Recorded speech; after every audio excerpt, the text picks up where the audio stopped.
प्यारे दोस्त नमस्कार। आप सब लोग जानते हैं कि 23 फरवरी सुबह 11 बजे eco garden UP police re exam सत्याग्रह शुरू होने जा रहा है, जिसमें सारे छात्रों से ये विनती की गई है कि आप सब लोगों को घरों से निकलना होगा अपनी मांग के लिए, और इस जायज मांग के लिए साक्ष्यों के साथ में अपना एडमिट कार्ड लेके आप सब लोगों को वहां पहुंचना होगा। क्योंकि दोस्त, अगर आप सोचेंगे ना घर बैठ के कि घर बैठ के हमारा सॉल्यूशन हो जाएगा, देखो अपनी मांग आपको उठानी पड़ेगी। क्योंकि इस मुहिम को चलाने वाले ज्यादातर लोग घर से बेघर ही हैं, कोई घर नहीं है। आप लोगों को भी घर से निकलना होगा, और जो मानसिक कष्ट आप सब लोगों ने झेला है, अथक परिश्रम के बाद भी आप सब लोगों को जो देखने को मिला है, जो आप लोगों को इस परीक्षा में धांधली देखने को मिली है, और इतनी स्पष्ट धांधली देखने को मिली है। बहुत सारे लोग कह रहे हैं कि जिस टेलीग्राम चैनल पर पड़ा हुआ था उस पर इतने हजार लोगों ने देखा। इस बात की क्या गारंटी है कि कितने हजार लोगों तक वो शेयर होकर पहुंचा होगा, या कितने लाखों तक वो शेयर होकर पहुंचा होगा। दोस्त, आपकी आवाज को कभी भी, मैं ये भी देख पा रहा हूं कुछ लोग उसमें बोल रहे हैं कि मतलब उसके कुछ पक्ष बता रहे हैं। मैं कह रहा हूं कि ये वो सब लोग हैं जो पेपर पा गए हैं, और जिनको पेपर मिल गया और जिनका अच्छा स्कोर एग्जाम में हो गया है, वो कभी नहीं चाहेंगे कि ये परीक्षा दोबारा हो। और अगर वो नहीं चाहते, उसी के लिए लेकर के उनके तर्क हैं, उन्हीं को लेकर के उनका पॉइंट है कि परीक्षा दोबारा नहीं होनी चाहिए, क्योंकि उन सबका नुकसान है। क्योंकि पढ़ने वाला कोई बच्चा, उसे कोई दिक्कत नहीं है, उसको अपने पूरे जीवन भर उसे परीक्षाएं पिछले वर्षों में देता हुआ आया है, अगले वर्षों में परीक्षा देने के लिए तैयार है, लेकिन धांधली के लिए तैयार नहीं है।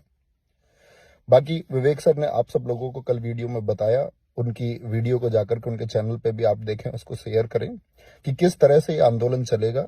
और सबसे ज्यादा जरूरी बात यह है कि आप इसको अहिंसा के माध्यम से चलाएंगे, और इस देश को, इस प्रदेश को साथ ही दिखना चाहिए कि क्या हम आपका इस व्यवस्था को बिगाड़ने वाले लोग हैं, या भविष्य में हम इस व्यवस्था में साथ देने वाले लोग हैं। ये लोग प्रदेश की सेवा के लिए, माननीय मुख्यमंत्री जी, सब लोग भर्ती होने वाले थे। इन्होंने सपना देखा, 60,244 घरों में एक आस जगी, लाखों घरों में एक आस जगी, और सब लोगों ने सपना देखा। एक ठेली पर पड़ता हुआ, एक भट्टे पर काम करता हुआ, सबसे निम्न वर्ग का बच्चा इस परीक्षा के लिए उठ खड़ा हुआ। एक बच्चे से जब मेरी बात हुई इस परीक्षा की तैयारी के दौरान, तो उसने बताया कि हमारे पिता को किन हालातों में इस पृथ्वी से जाना पड़ा, और 3 भाई बहनों खर्चा, उनकी बुआ उनको 2,000 रुपए देती है, इससे उनका घर भी चलता है, उनकी पढ़ाई भी चलती है। तो वो मेरे पास आया, मैंने उसे आश्वासन दिया कि भाई तुम्हारी आगे की मदद मैं करूंगा, और आगे की मदद मैं करूंगा। और वो बच्चा इतना निष्ठावान, ईमानदार है, उसने आज तक मुझसे कोई मदद नहीं ली, आज तक। तो उस निम्न वर्ग का उस सपने को संजोता हुआ जो इस देश का, इस प्रदेश का युवा है, वो इस भर्ती के लिए सपने देख रहा था। और स्पष्ट साफ है आपका, सब वहां पर एकदम से, ये मतलब थोड़ी भी गुंजाइश नहीं है कि कोई आदमी उस पर विचार करे कि धांधली हुई है या नहीं हुई है। एक स्पष्ट धांधली हुई है, और उसी छात्रों की मांग को लेकर के आपका यूपी री एग्जाम सत्याग्रह 23 फरवरी सुबह 11 बजे इको गार्डन। साथ ही अपने साथ में अपना खाने का कुछ भी, एक कॉपी, एक पेन, एडमिट कार्ड जेब में, किताब ले आना। हो सकता है आपको वहां पर रुकना पड़े, पुस्तक ले आना भाई, अपनी रुचि की कोई एक किताब ले आना जिसको वहां पढ़ते रहें। ये छात्र वर्ग की बात है, ये मानवता की बात है, और इसमें सभी लोगों को जुड़ना चाहिए। क्योंकि भाई सब झेल लेंगे, सबके परिवारों को क्या मानसिक कष्ट इस समय दिया जा रहा है, आपके, हमारे। क्योंकि मैं ये मानता हूं कि हम लोग इसको झेल लेंगे जैसे भी होगा, लेकिन आपको जो मानसिक कष्ट पहुंचेगा, और पूरे जीवन जो पहुंचेगा, पूरे जीवन जो उस अवसर जो मिला था अपने जीवन को बेहतर करने का, अगर वो हाथ से चला गया तो वो फिर कभी लौट कर नहीं आने वाला है। तो दोस्त, एक ही मांग, और बहुत ही व्यवस्थित ढंग से, कि कोई इस पर प्रश्न चिन्ह लगा पाए, और ये प्रदेश याद रखे कि क्या इतना व्यवस्थित भी कोई आंदोलन हो सकता है। और इतिहास याद रखेगा इस आंदोलन को। साथ ही आप पहुंचेंगे 23 तारीख को। और इसके बाद मैं आपको बताऊं कि मेरे इंस्टाग्राम पर, क्योंकि दोस्त और बाकी चैनल पर वीडियो नहीं आ सकती है, चैनल का एक्सेस हमारे पास नहीं है, ठीक है। वो वीडियोस वेरीफाई हो रही हैं कि कौन सी वीडियोस पे जाएगी या नहीं जाएगी, वो एडमिनिस्ट्रेशन के मतलब परमिशन के बाद ही वहां चीजें जा रही हैं। और इसके बाद भी हो सकता है मेरी तरफ से आपको यहाँ मैसेज मिले कि भाई इस आंदोलन में मैं साथ नहीं हूं, या किसी भी तरह का, तो आप उस मैसेज को झूठ मानना। और मतलब मेरी तरफ से कुछ भी ऐसी चीज आई जो आपको लगे नेगेटिव है यहाँ पर आपके इस आंदोलन को लेकर के, आपसे खड़ा जाना, आप मान जाना, आपके भाई के शब्द वो नहीं है। तो दोस्त, पहुंचेंगे 23 तारीख सुबह 11 बजे इको गार्डन। बाकी विवेक सर की वीडियो जरूर देखें। आप सब लोगों के लिए सब कुछ दांव पे लगाए हुए हैं। सारे टीचर इसमें आप लोगों के साथ हैं, सारे अध्यापक लोग इसमें बात कर रहे हैं। हर प्रत्येक व्यक्ति, मैं पहली बार देख रहा हूं कि आपको लेकर के सब एक साथ है, कंधे से कंधा मिला करके सारे अध्यापक वर्ग। Target with Alok Ravi Tiwari sir, आपका विवेक सर, इसको आप लोग जानते ही हैं कि उन्होंने अपनी जान जोखिम में लगा करके इसके लिए वो कितना कुछ सह रहे हैं और आप लोगों के लिए सबसे स्पष्ट रूप से बोल रहे हैं।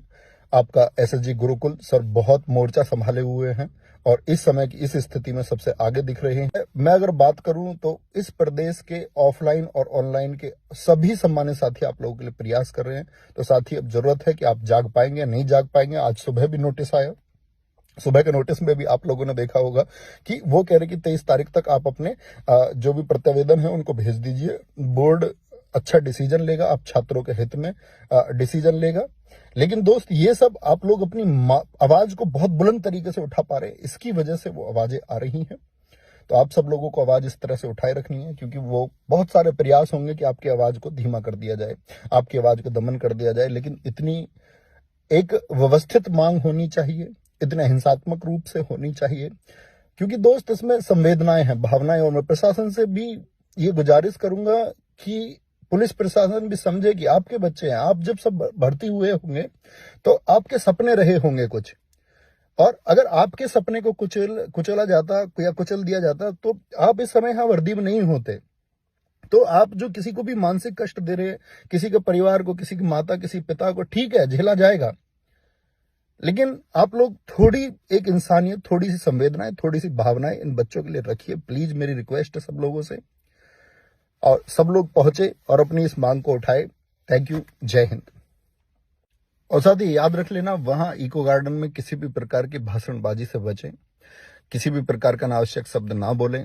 जो आप लोगों को लगे 10-20 बच्चों में जो अच्छा बोल सकता है, अपने तथ्यों को अच्छे से पेश कर सकता है, सभी प्रकार के मीडिया का, अपने जितने भी यूट्यूब चलाने वाले स्टूडेंट्स हैं जो अपना चैनल बनाए रखते हैं, ठीक है, उन सभी का स्वागत है। सारी मीडिया से बड़े अच्छे से, विनम्रता से सब लोगों से बात करें, अनावश्यक कोई बात ना करें, ठीक है। और वहां बैठिए और पंक्तिबद्ध होकर वहां बैठना, ताकि सब लोगों को दिखे कि इतनी संख्या भी क्या पंक्तिबद्ध हो सकती है। हाँ, हो सकती है साथी। ये मेरी आप सब लोगों से हाथ पैर जोड़ करके रिक्वेस्ट है कि आप इसको सफल बनाना। नहीं तो साथी, क्योंकि चीजें बदलेंगी तो इसी से बदलेंगी और फिर कोई विकल्प दिखता भी नहीं, और अन्य जो विकल्प होंगे तो अंतिम समय तक संघर्ष किया जाएगा। हर अंतिम विचार पर सारे अध्यापक गण सहयोग करेंगे आप सब लोगों के लिए। जब तक ये जंग रहेगी, जब तक ये संघर्ष रहेगा, जब तक ये मांग रहेगी, तब तक इसको चलाया जाता रहेगा। लेकिन आप एक व्यवस्थित तरीके से अपनी बात को वहां पर पुट करें, और मतलब अनावश्यक किसी शोर से बचें, और बहुत कम लोगों को, और साथ ही मैं उम्मीद करूंगा इसमें वॉलंटियर्स भी आप ही बनेंगे। आप लोग ही इसको बहुत अच्छे से व्यवस्थित करेंगे, क्योंकि बहुत सारे प्रयास हो सकते हैं आपकी चीजों को बिगाड़ने के, तो वो आपको नहीं बिगड़ने देनी है। कौन अध्यापक गिरफ्तार होंगे, कौन गिरफ्तार हुए हैं, भविष्य में बहुत सारी ऐसी चीजें सामने को आएंगी आपको देखने को। लेकिन याद रख लेना कि आंदोलन को आप लोग चलाए रखेंगे, और जो लोग आप लोगों को लगे कि सबसे व्यवस्थित लोग हैं, उनको स्वयं ही आप आगे करेंगे और खुद से आगे पहुंचने का मौका देंगे, और इस मुहिम को आगे बढ़ाते रहेंगे। थैंक यू, नमस्ते।